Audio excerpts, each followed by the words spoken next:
La petite fille aux allumettes. La petite fille aux allumettes.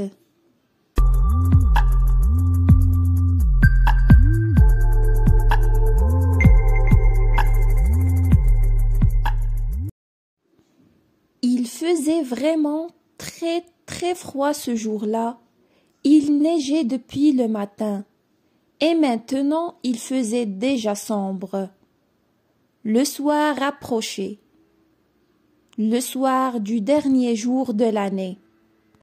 Au milieu de ce froid et de cette obscurité, une pauvre petite fille marchait pieds nus dans la rue. Lorsqu'elle était sortie de chez elle ce matin, elle avait pourtant de vieilles chaussures, mais des chaussures beaucoup trop grandes pour ses si petits pieds. C'étaient de grandes chaussures que sa mère avait déjà usées, si grandes que la petite les perdit lorsqu'elle courut pour traverser la rue entre deux voitures.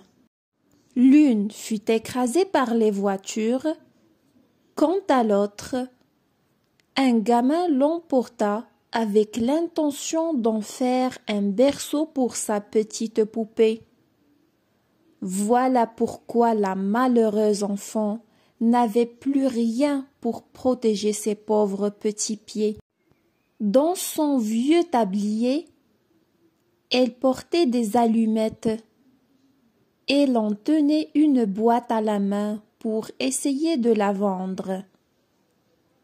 Mais la journée finissait et elle n'avait pas encore vendu une seule boîte d'allumettes. Elle avait très faim et très froid, pauvre petite. Les flocons de neige tombaient dans ses longs cheveux blancs. Les lumières brillaient aux fenêtres et de presque toutes les maisons s'exhalait une délicieuse odeur de volaille qu'on rôtissait pour le festin du soir. Elle s'assit et se recroquevilla dans un coin entre deux maisons. Le froid la saisissait de plus en plus, mais elle n'osait pas retourner chez elle. Si elle rapportait toutes ses allumettes et aucune pièce de monnaie, son père la battrait. Et en plus, chez elle, il faisait aussi très froid. Ses petites mains étaient toutes transies.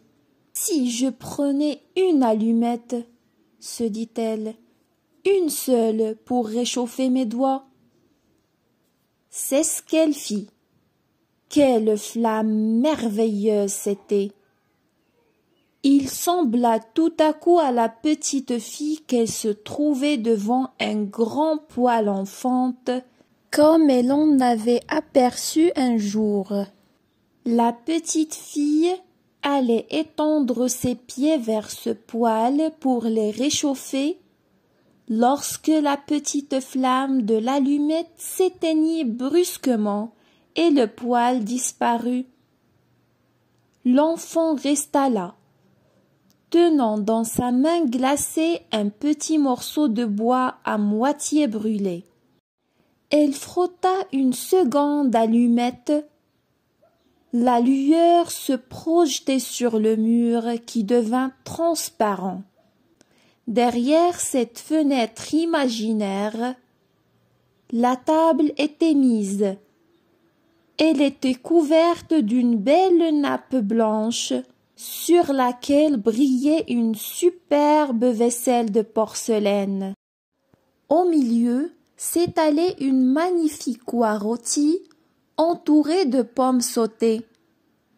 Tout à coup, l'oie sauta de son plat et roula sur le plancher, la fourchette et le couteau dans le dos, jusqu'à la pauvre fille. Et puis, plus rien. L'allumette s'éteignit. Elle n'avait devant elle que le mur épais et froid. L'enfant prit une troisième allumette. Aussitôt elle se vit assise près d'un magnifique arbre de Noël.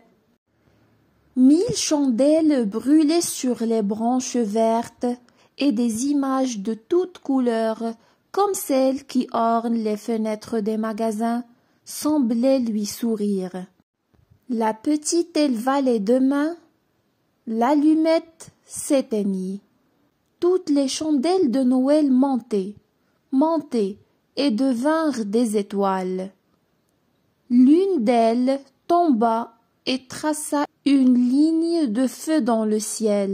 « C'est quelqu'un qui meurt, » se dit la petite, car sa vieille grand-mère, la seule personne qu'il avait aimée et chérie, et qui était morte tout récemment, lui avait raconté que lorsqu'on voyait une étoile qui tombe du ciel, cela voulait dire qu'une âme montait vers le paradis.